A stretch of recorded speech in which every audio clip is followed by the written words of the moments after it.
Because we're live. Yeah. It's us. Let's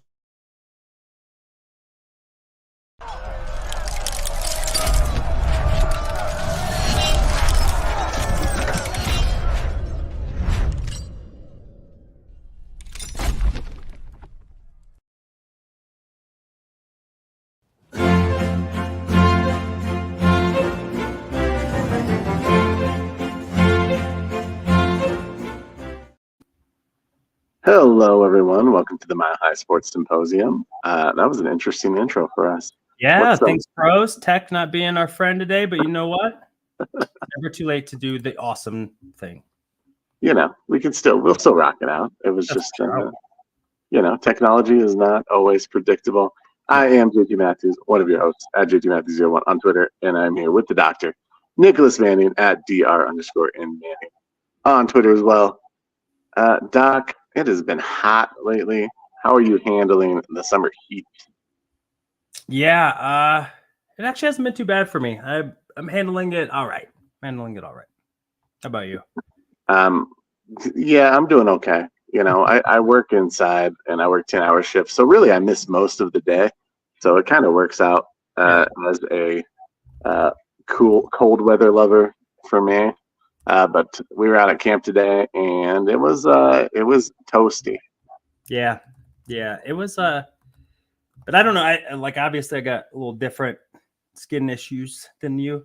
Sure. But it didn't feel gross hot, right? No, yeah. I mean towards the end I was like steady warm, but it wasn't.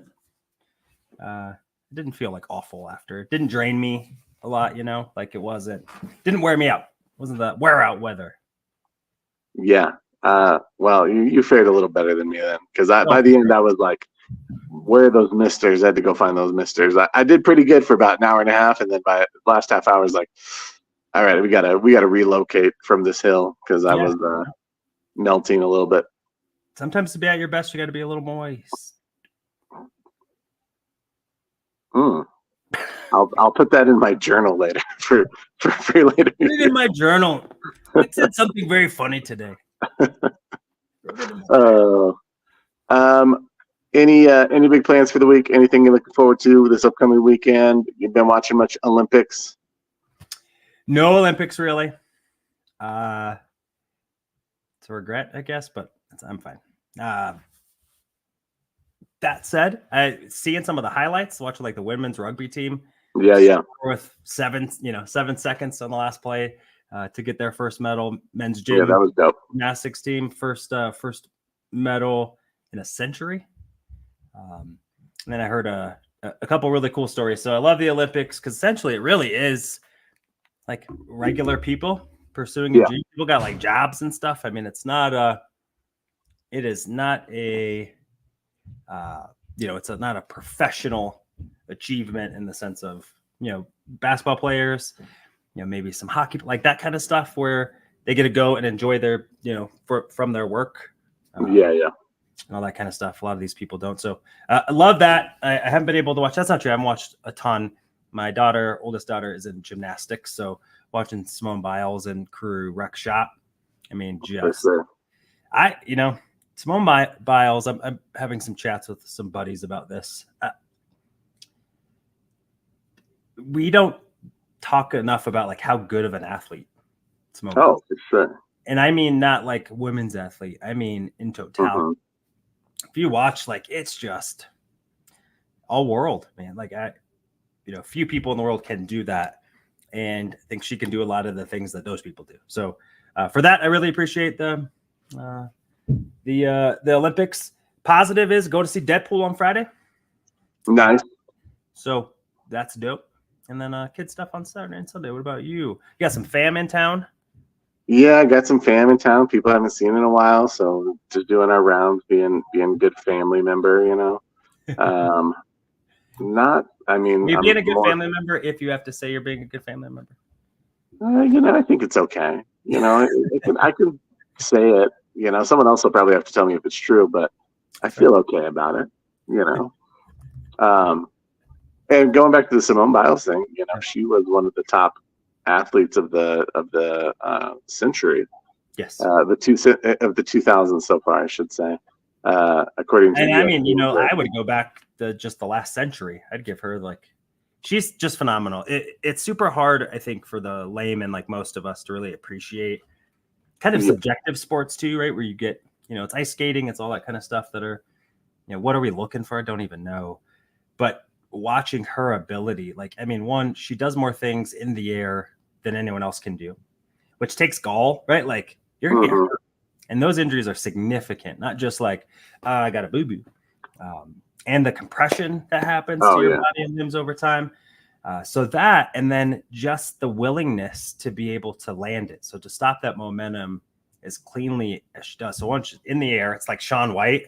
Shaun White just was able to do more things in the air than anyone else. A product of, pick the right sport with the right skills, the right body frame, and boom. And all that good stuff. So she's just pound for pound, I would stack up her athletic prowess. If we were to do testing, right? Like a combine test, she'd kill. Watching her get up, and those, gymnastics trampolines or floors aren't like trampolines. Yeah. Not a ton of give. So yeah, it's super cool. There's a really cool documentary on Netflix just about that gymnastics team and the move and support of not only that group, but of Black women entering that space when the focus was on their hair. Like their hair gets messed up. She just dominated and won your country a gold, and you're worried about whether or not her pony stayed tight. Right. So anyway, all of that stuff being said, I do like the Olympics. I've just been super busy, so I haven't been able to do as much, but go America. Go America. She was number 7 on the list, ahead of some well-known athletes like Tiger Woods, Kobe Bryant, Novak Djokovic, Rafael Nadal, Ronaldo.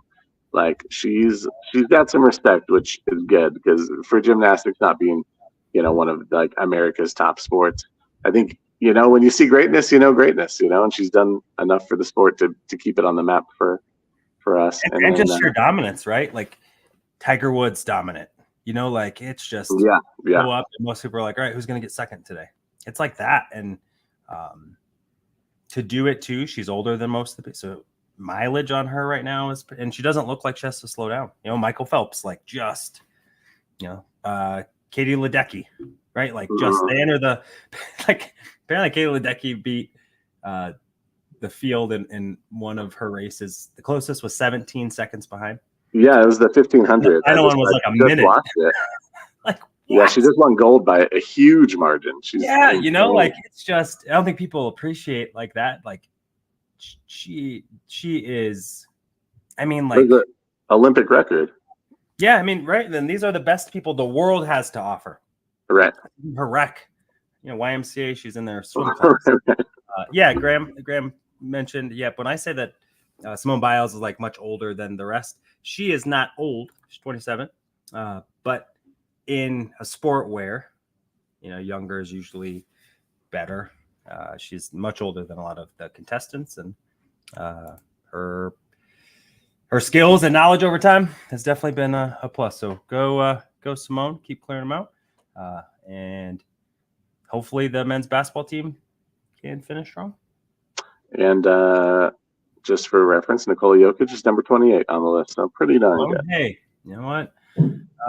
We'll debate that one day on how low that is. Yeah, right. Exactly. Yeah. They've got Randy Moss ahead of them. So, I like Randy Moss. But I love Randy Moss. Tremendous player. No 3-time MVP. Nope. Unless he is. Maybe I'm wrong, but he's not. He's not. Maybe the AP player, offensive. Yeah. Maybe, but nope. All right, let's talk Rockies. I'm going to kick it to you because you know much more about the Rockies situation. But the trade deadline hit, and the Rockies were active. They made some moves. They went after a pitcher, Beeks. Oh no, that's they traded Jalen Beeks. So Jalen Beeks is a left-hander, middle relievers. Has pitched pretty well this year, but was able to get some pretty good pitching prospects back, which is nice. So Louis Peralta. Let me make sure I get the name right. Nope. Yuanir Herrera. Actually a couple of fairly well received or well thought of pitching prospects. So good. The Rockies need pitching. That's for sure. And then made another deal sending what is this? Oh man, I'm gonna ruin like all of these people's names. Mess up all moved one last week, and I'll find it in a second. But the hard part being is a lot of the guys are still on the roster that shouldn't be. And you got Elias Diaz, catcher, who's All-Star MVP last year, still a Rocky. Austin Gomber, who is a pretty good pitcher, but might not be in this window, still a Rocky. Let me go look. Who else on the Ryan McMahon. Love Ryan McMahon. Could have gotten something for him. Yeah. Didn't. That to be able to help reload the farm system so that the guys are coming up at the same time. Brendan Rodgers, still a Rocky.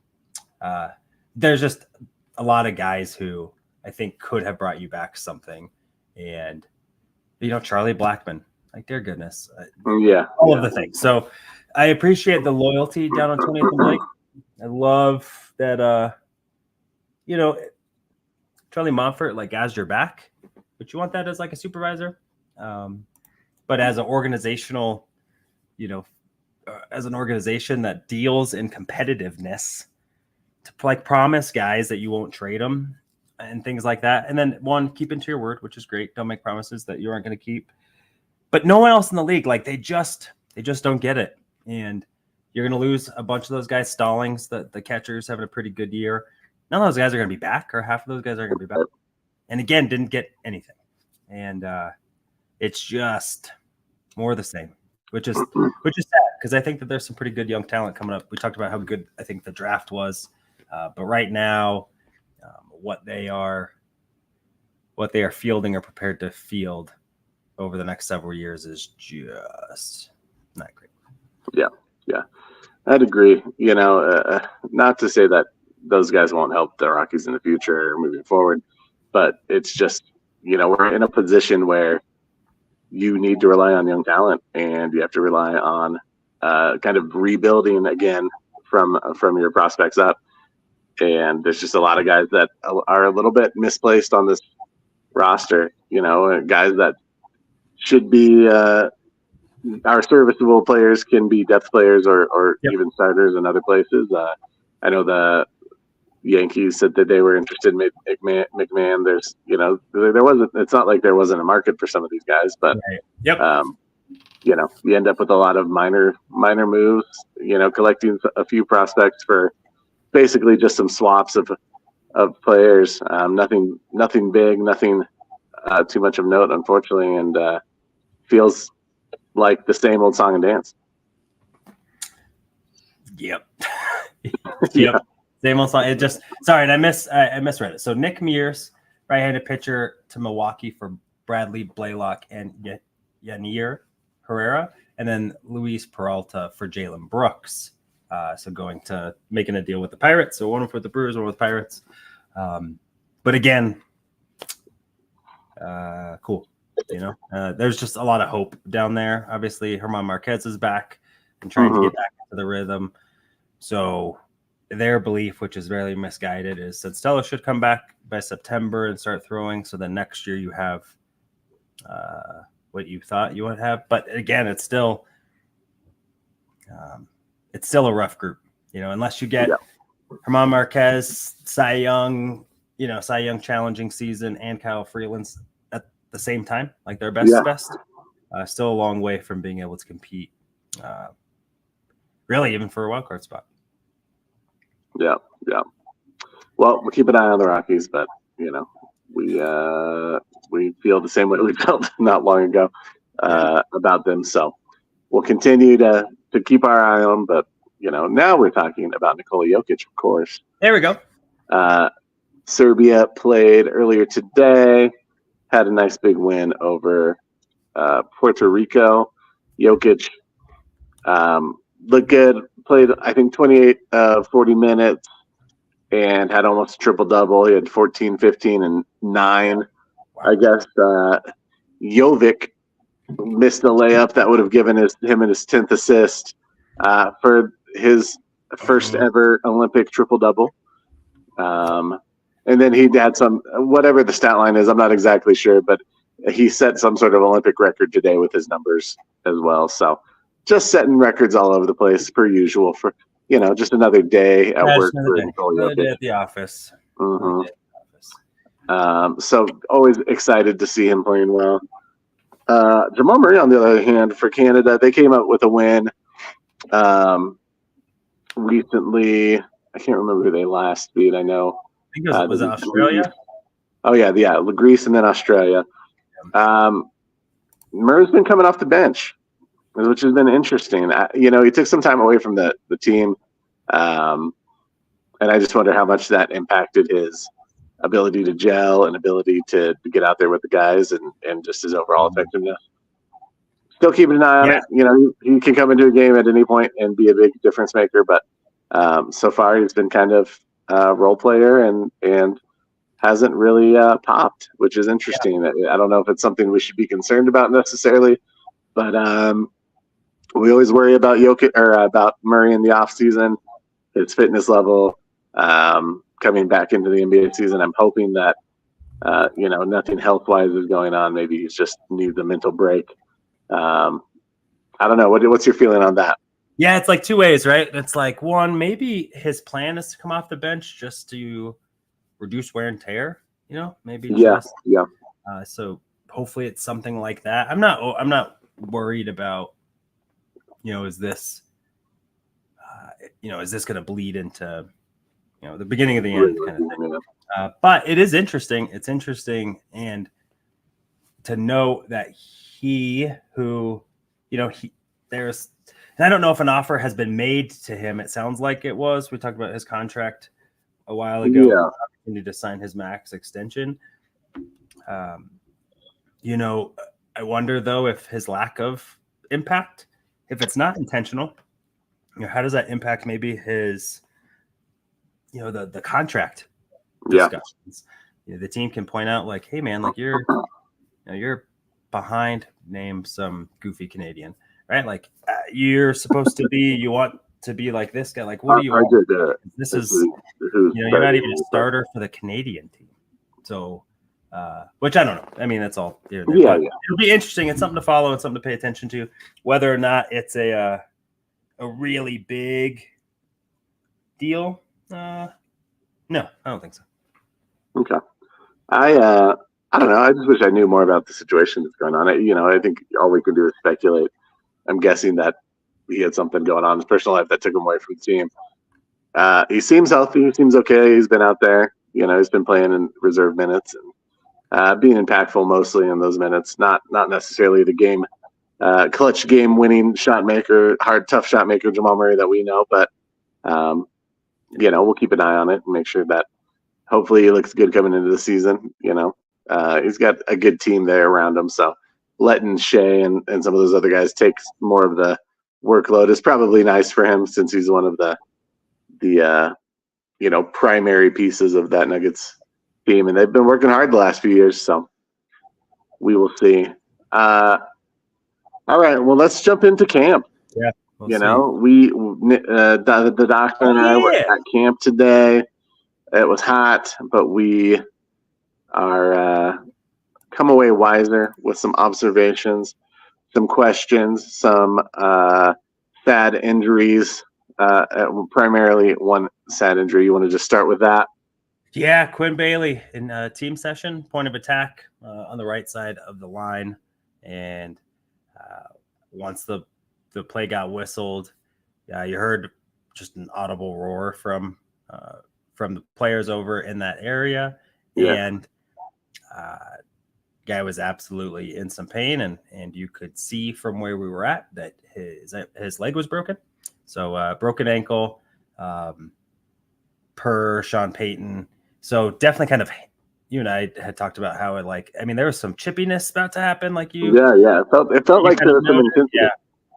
And then it kind of went away. And so not that it wasn't productive but I think the tone changed for sure when you watch someone that's, been alongside you for a bit, maybe a couple seasons now, all that kind of stuff. That's a tough injury to watch. Yeah. And it brings the humanity back in.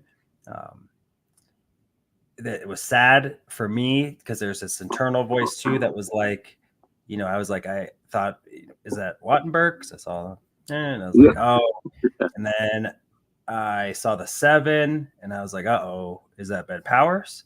Yeah. And then I saw the 5, and there was a moment where I was like, it sucks. I am glad it wasn't some of the other people that I thought. Not that anyone deserves an injury. Absolutely not. Really like Quinn Bailey. I think he's made himself a valuable swing tackle and done some pretty good things for this team. He's making the most out of some of his opportunities. And I'm glad it wasn't a starting offensive lineman. So yeah, I thought it was Garrett Bowles at first. I was worried. It's just like who is it? Oh, is it? Oh, okay. Oh, okay. Yeah, it's still not not to say that it's not Yeah. a bad situation, but it's still rough. It would have the line would have looked significantly different if it were Garrett Bowles or one of the starters, Quinn Miners or someone like that. So fortunately, in that way, the Broncos will be less impacted, but it does impact the depth. That's something that they're going to have to really talk about and think about. Maybe go pick up someone in the free agency market, or from a practice squad somewhere that with someone that they feel like could bring some depth. So we'll see what happens there. Overall, though, what's your takeaway from camp? I thought the consensus I had heard is that the defense had kind of been winning pretty much every practice so far. I didn't really get that feel today. How do you feel about the offense versus the defense? Yeah, maybe if we're going in totality, I definitely think that the Broncos offense was, I think, rolling quite a bit more. There was things building on one another. Wasn't perfect by any stretch, but definitely didn't feel like it was heavily slighted in the defense's favor as it had in some days past, like you said, reported by some other folks. So, and some good contributions from guys that we'll talk about here in a minute that haven't necessarily been major contributors or guys that have popped at camp. So definitely thought there was some really good work that happened today. Yeah. And I think the offense did really well. I thought their run game looked pretty good today. They created some pretty big rushing lanes when the last few days there wasn't much at all. Yeah.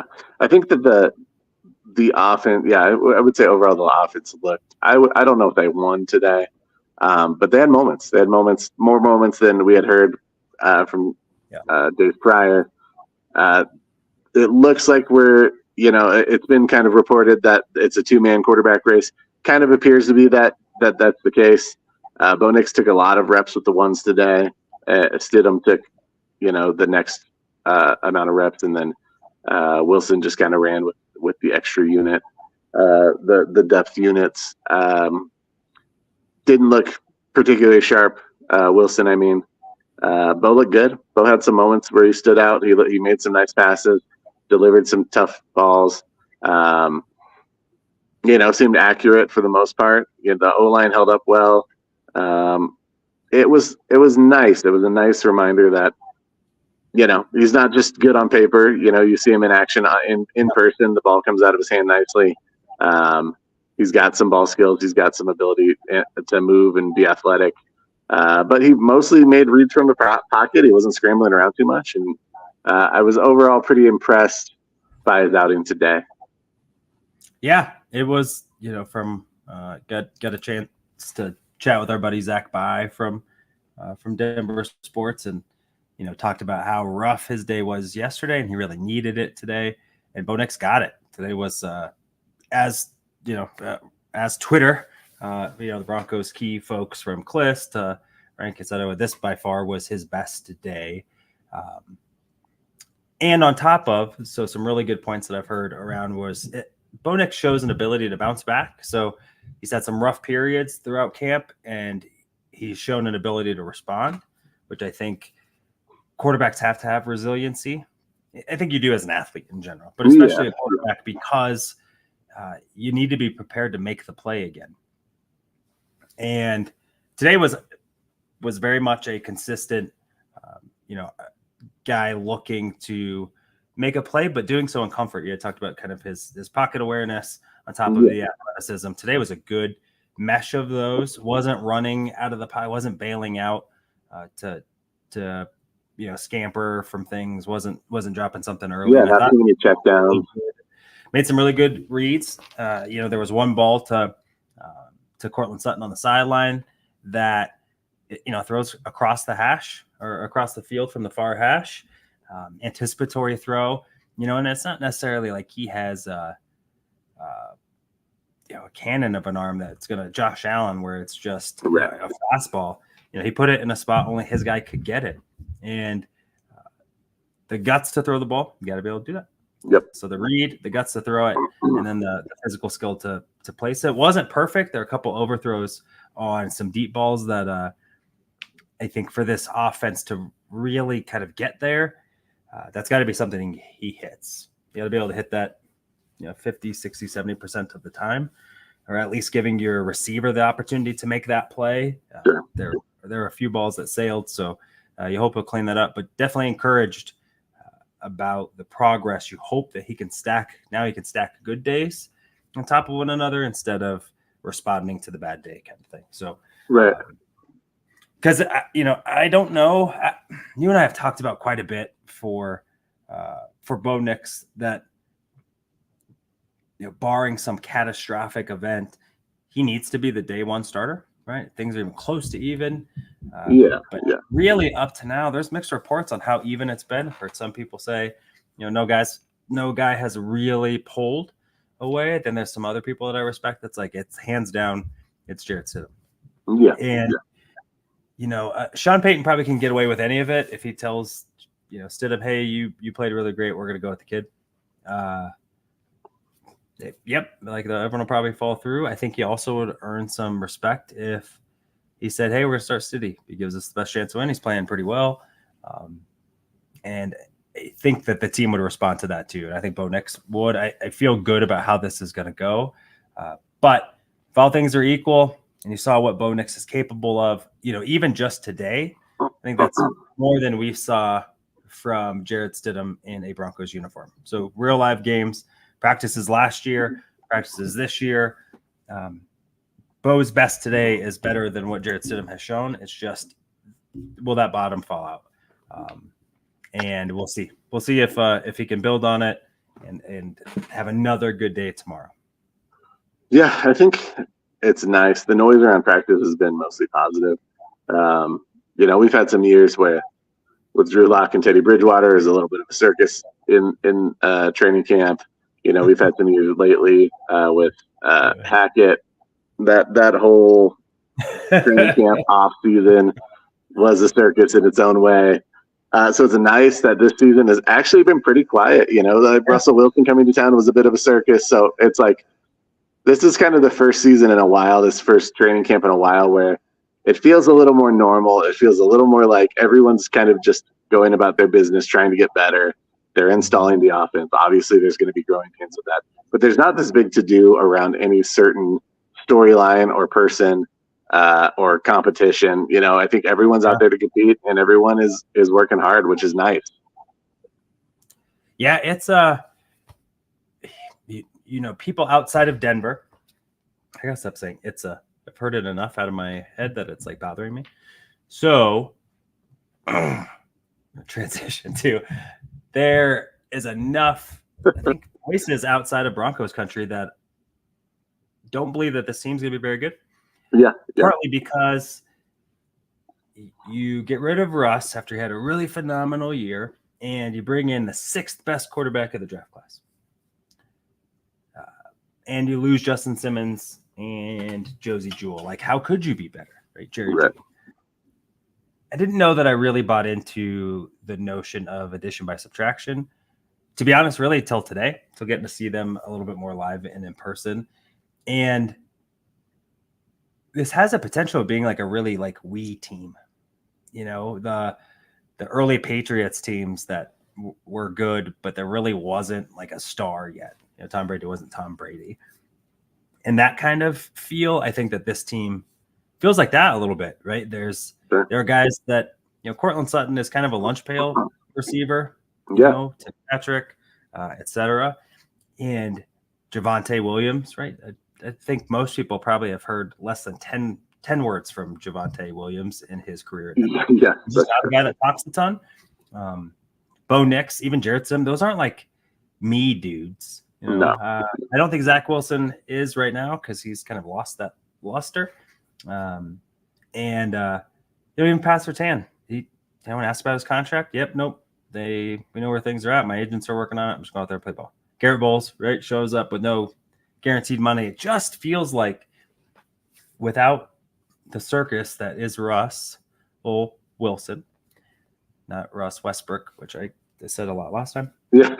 This is I think it's an opportunity for guys to, what can you queue on? Because we don't have a superstar. Well, maybe it's a team though that meshes really well. Most of the offensive linemen are back again for their second stint together after playing a majority of the season together. Wasn't a lot of injuries, that kind of thing. So I feel pretty good about where we're at in terms of.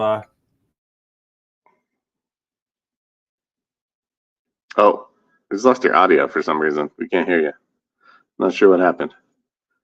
But just to elaborate on that, it does feel like maybe the competition room is a little more open than it has been in the past. I think there's more competition across the rooms than there has been prior, and there's no narrative kind of going into the season. The narrative is whatever they make it into. I don't know. We still don't got audio for some reason. I'm not sure what's going on. Oh, okay. You're good now. Okay. You're good. Yeah. My bad. But yeah, I mean, for there to not be like a narrative of, it's kind of an expectation that it seems like a lot of times is being, manifested into existence by the journalists and the writers around the league and locally.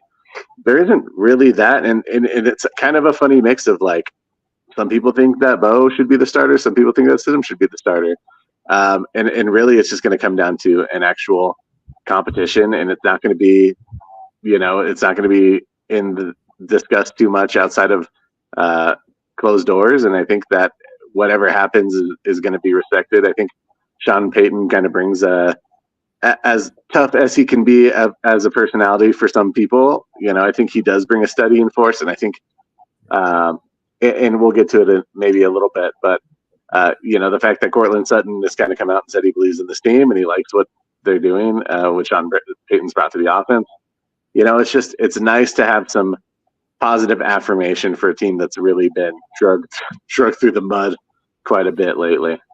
Yeah, and so maybe I'll start with one. I'll ask you kind of, and I know that I probably know a few that you were going to talk about, but let's talk about maybe some guys that we saw today that either confirmed what we knew, challenged what we knew, or we didn't even have a preconceived notion because we really didn't think about that. So I'm going to bring up first and foremost Greg Dulcich. So practice like every day.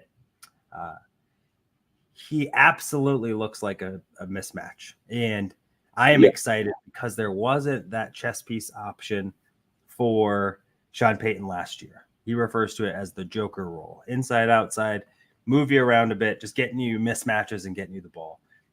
It was Alvin Kamara. It was Reggie Bush. It was Darren Sproles. So it doesn't necessarily like have to look the same about how you utilize that. Jimmy Graham.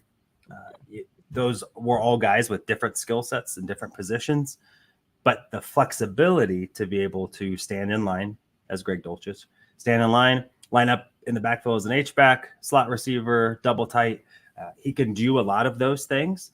And so if he can continue to not just be a willing blocker, he doesn't have to be competent, right? Like you can't you can't give up the backside on a run play and have that guy be the guy that makes a tackle. Just small stuff like that. You don't got to blow people off the ball, but we got to be able to run the ball when you're on the field.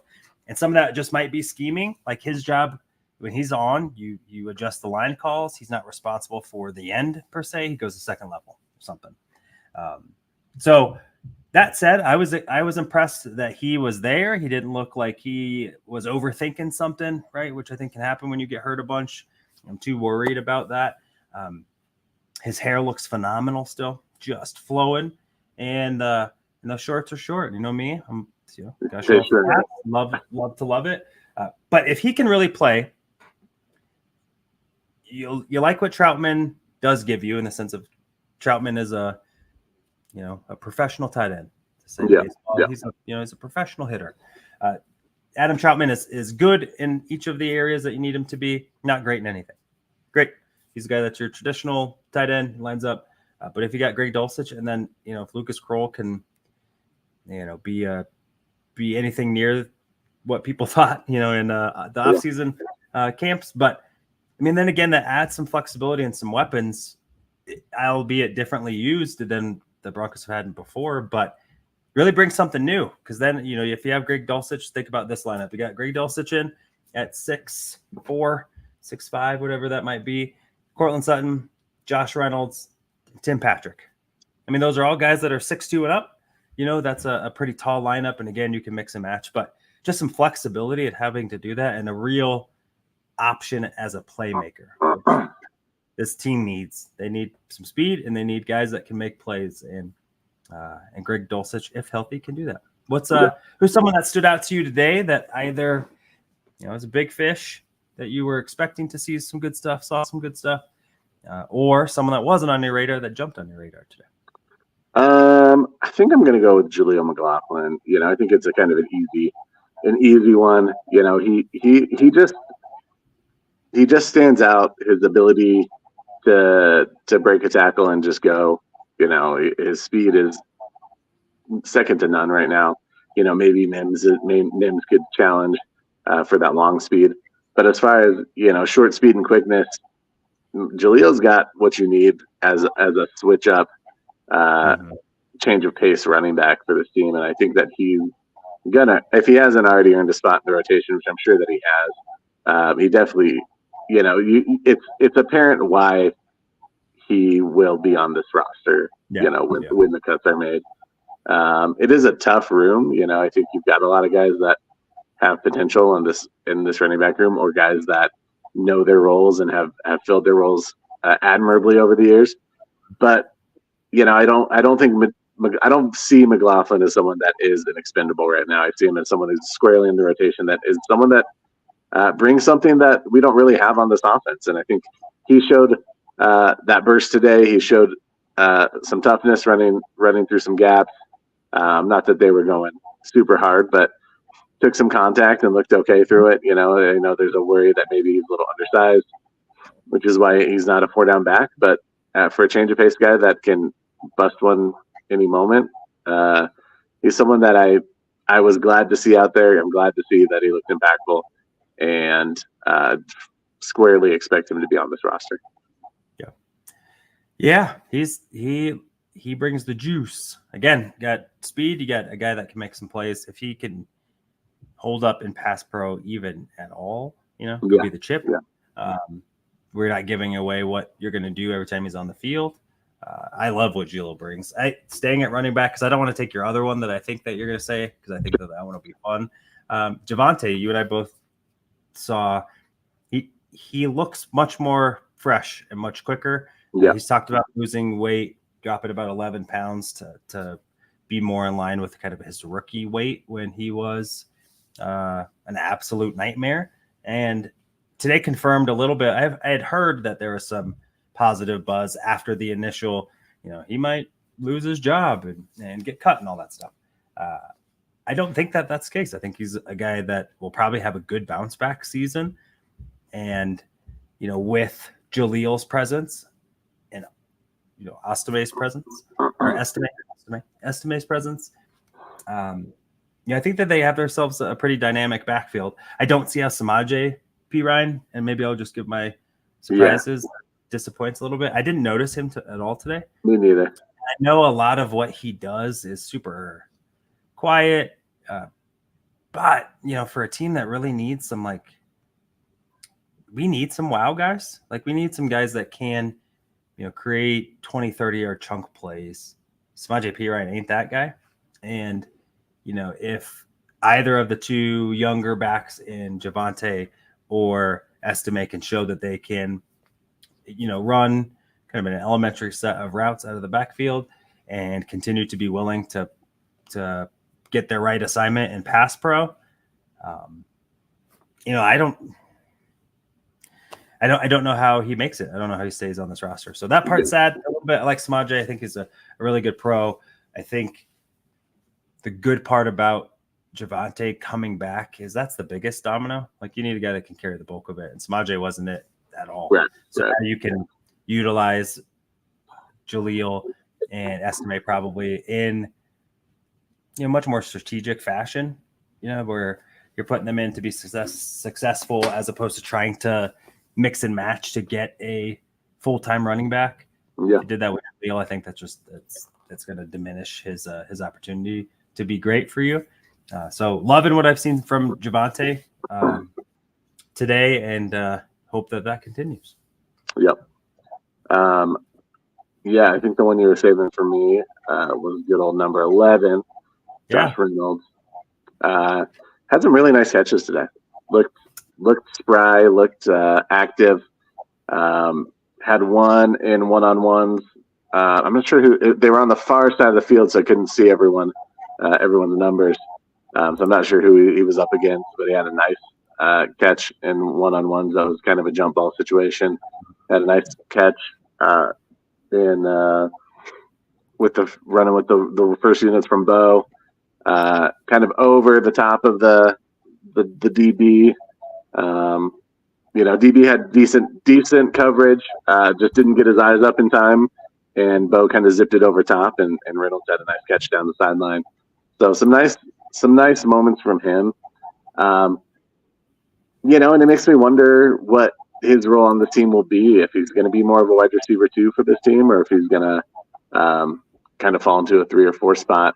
There's a lot of good, talented players in this wide receiver core that are still really fascinating, really pushing. I think this is one room where there's a lot of battlegrounds.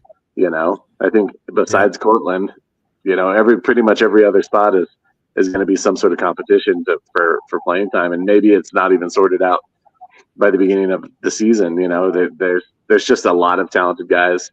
Lil Jordan Humphrey had some catches today, so that was obviously a target for the second, third team quarterbacks. That's just solid, so it's a good reminder that even though he's not necessarily a big playmaker, there's still some comfort in a guy his size and with his ability. But Reynolds was one that popped for me. He looked quick. He caught with his hands. No drops today if he did have a drop, it wasn't, egregious or anything like that. So he was one that I had fun watching today and really popped for me. Yeah, I'm here for it. He definitely looked the part. Yep, that was the one I was saving for you. Last one for me, Michael the Bandy Man can. Yeah. We don't have a traditional slot guy. We haven't in a while. It'd be nice to have someone like that. It's tough to see too whose roster spot he takes.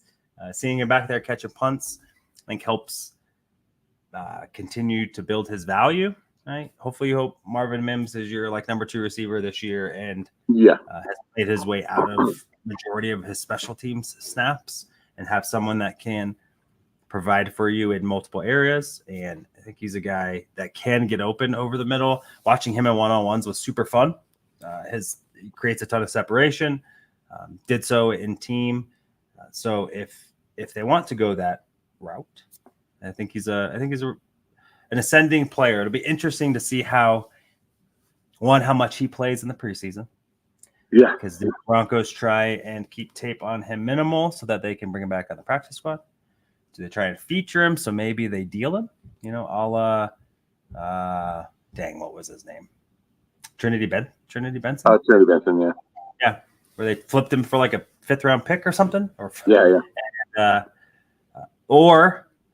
guy that they really view as a potential option to really make that room and towards the regular season. So I liked what I saw from him. It's not flashy, but you need someone with his skill set to pick up first downs, right? You know that he's going to get open on a 6-yard choice route, things like that. So I like what I saw from him. I'm kind of rooting for him. Hopefully he can make the team, because we haven't had.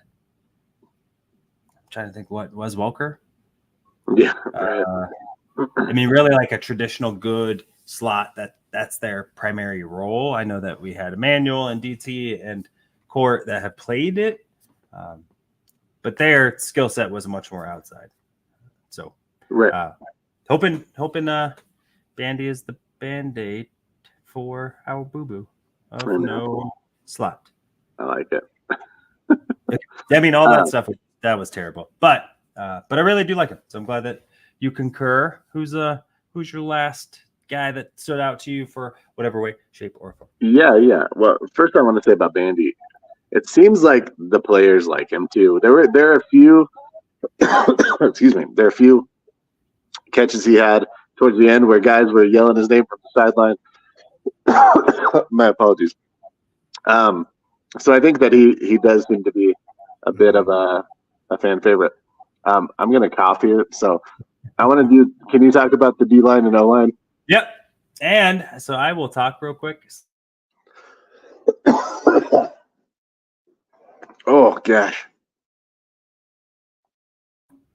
You muted my mic. Oh, how can I can do that? I didn't even know that was a thing. Apparently, well, you muted my mic. That terrible cough. I feel better now, though, so we can talk. Oh my gosh, I've been fighting some little bug or something. Oh man, that's so funny. I didn't have anything that really. Another person that stood out as far as like moments today, but I will say for the defense, so we haven't talked much defense. I thought that Zach Allen looked like a force, which was nice. He just looked steady. He looked big and physical, like we know he is. And I will say that our guy Alex Singleton looks like a player still. Looks fluid. Looks strong out there. Definitely is. When I look at that group, he's number one, and everyone else is just fighting behind him. And so as far as the defense goes, but I did want to say he plays fast, and you can tell that the game's slowed for him. He's in a good spot, knows his assignments, all that kind of stuff. Because he looks fluid too. In some of the drills, even I was watching, they're doing some cone drills, and he just looks a lot more fluid than some of those guys. It's not as heavy-footed. He's able to get his body turned a little more fluidly. He looks good. He looks healthy. He looks like he's in a dominant position to just kind of.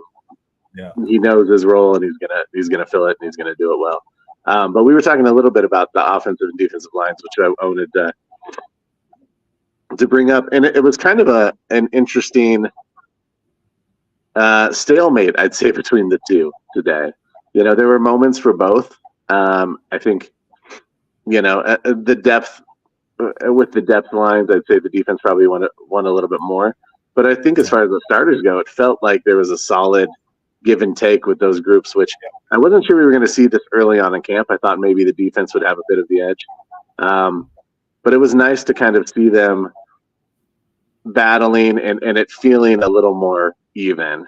Would you agree with that? Yeah, I would. And the first thing I think that we talked about when we got there was the defensive front is huge. Like, those are some big cats. You look at Malcolm Roach is a extremely large human. Yeah. Angelo Blackson was a very noticeable large human. Zach Allen, who's poor man's JJ Watt in terms of like frame, is a big man. DJ Jones is a big man. So they definitely meant it when they said we got to stop the run. They brought in some guys that will. And so you like to see that. I thought that the offensive line held its own. I did not notice Luke Wattenberg often, which I think that is a good sign for your centers. So it sounds like it's his job to lose, which would make sense. I think if he doesn't win the job, he probably gets cut. So it's like either win or go somewhere else, get a fresh start. I like what I saw from that group. I thought that they played pretty well outside of, like you said, some third team issues when it came to pass pro.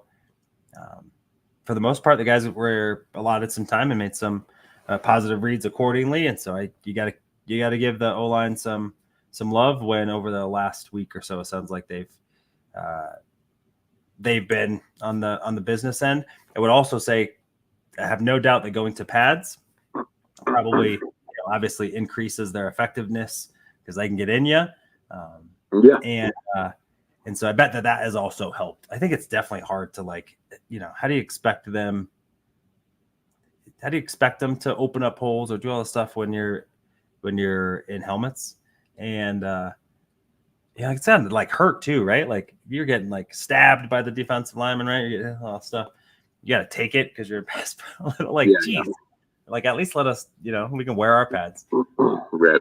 Yeah, I feel really good about it. And in the end, I think that if this team surprises, those units have to be above average. I think the offensive line has to be a top 10 offensive line in the league if this team is to exceed expectations. I think for the defense to be successful, that defensive line, so not necessarily the edge guys, but the inside group has to be more impactful, getting pressure. You hope JFM is a guy that can bring you 6 to 8 sacks from defensive line. If Zach Allen can be a guy that gets you 6 to 8, and I really liked Elijah Garcia today. I thought again he's shown some quickness. Hopefully maybe he gets a little bit more run. And then you do that with, I think, Baron Browning and Nick Benito, in my opinion, are very good speed rushers. They both had a significant impact after missing some games, so you hope that that's there. And Jonathan Cooper is super steady. By the way, that guy is like just Greek God, man. Shout out to Cooper. He's built different. I mean, that takes one genetically, like sure, you get the thing. For sure. But that dude works, man. And it's nice to be able to see. I don't think I give an appreciation to Jonathan Cooper about like the type of athlete that he is, because he's just kind of steady, doesn't really flash, and so you don't. It's not the ooh and ah. But his arms are super long. He's got length. He's not a guy that's like heavy set. So playing an edge B will set the run when you're, 250, 260, which is big for an edge guy or on the bigger end for a stand-up, but not huge. I mean, you're giving up 40, 50 pounds to offensive linemen, and he still looks the part. So that to me is pretty cool. So I really like what I saw from the offensive line. I think one positive note, just to be able to give, Caden Stearns is out there. Looked good. I think he was in the mix on a few plays. I didn't see, there haven't been really a lot of like turnover worthy plays throughout camp. Today wasn't any different. Even a ball that got batted for Zach Wilson when he was making a throw, landed 10 yards from anyone else. So, that could have bounced somewhere different. But outside of that, the high throws weren't ones that were high and intercepted or someone was right there. They were high throws and there really wasn't a danger of someone getting it. So you want them to connect on that. But if you're going to miss, you're missing right by it not being around. But with that said, Caden Stearns looked good. I think with Brandon Jones nursing his hamstring, he comes back in a couple weeks, play it slow. Liked what we saw from PJ last year. People forget Caden Stearns' impact because the guy's been out. Fair enough. But that should be a really good room. You noticed, JL Skinner made some really nice plays today in coverage. Was on Dulcich. I saw 3 or 4 times where he in the perfect position. And if you can run with Greg Dulcich, you can run with 99% of the tight ends in the league. Greg Dulcich isn't a good blocker. Not asking that part, but for the receiving part, he's damn good at it. And so JL Skinner potentially, is that chess piece that you need on defense to be able to account for a tight end, which we talked about last off season when he was drafted, about the hope that he could do that.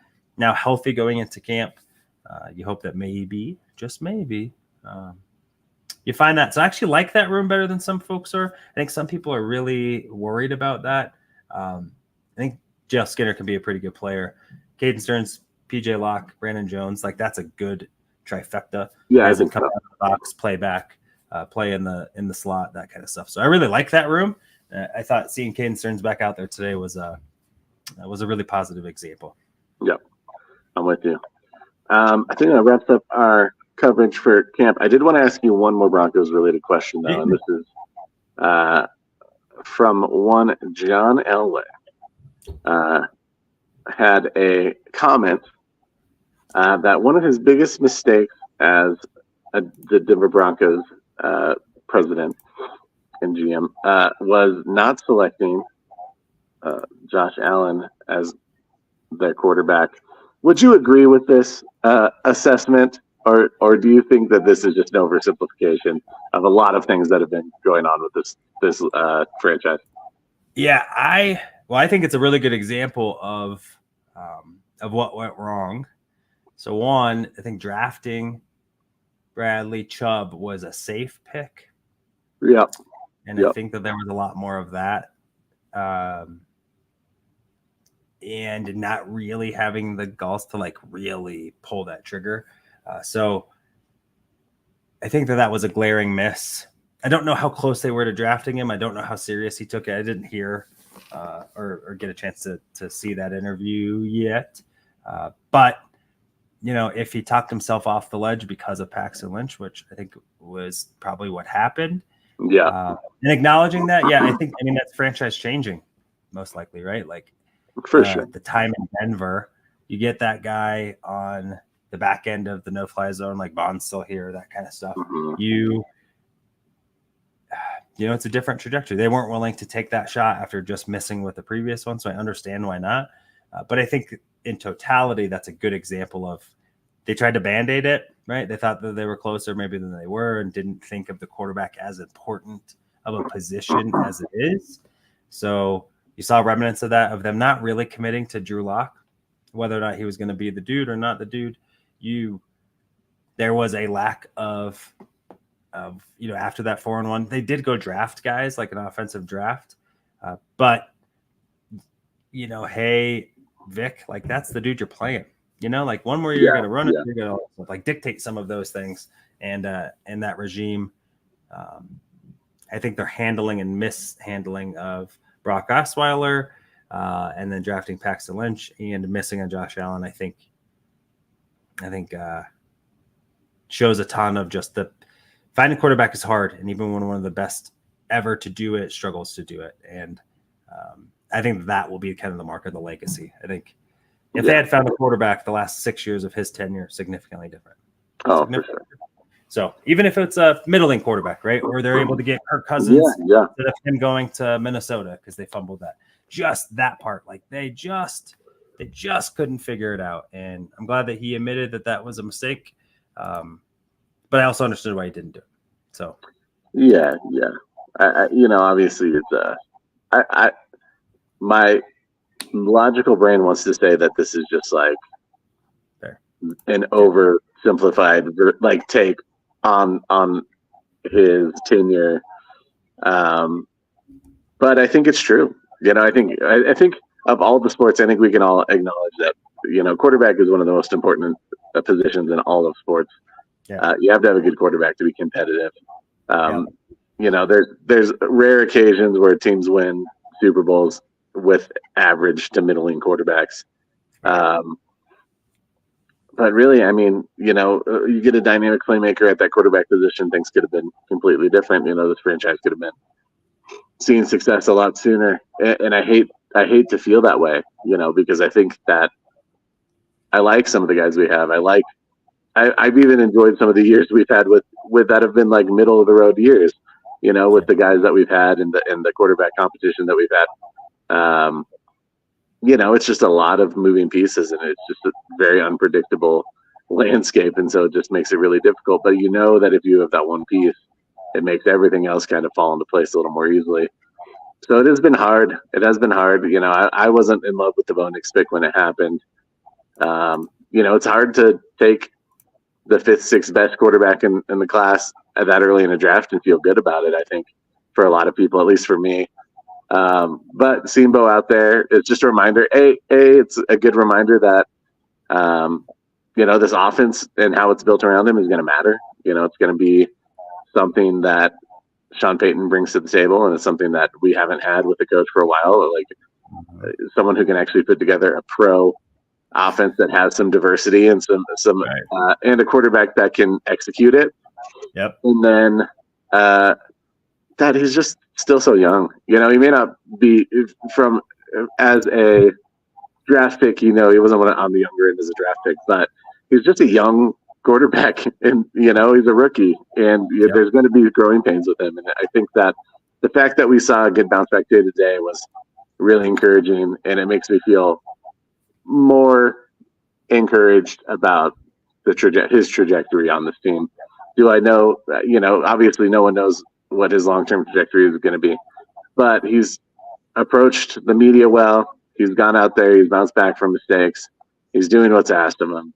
There weren't many or any really mistakes that I noticed that came from him, except for maybe a few overthrows.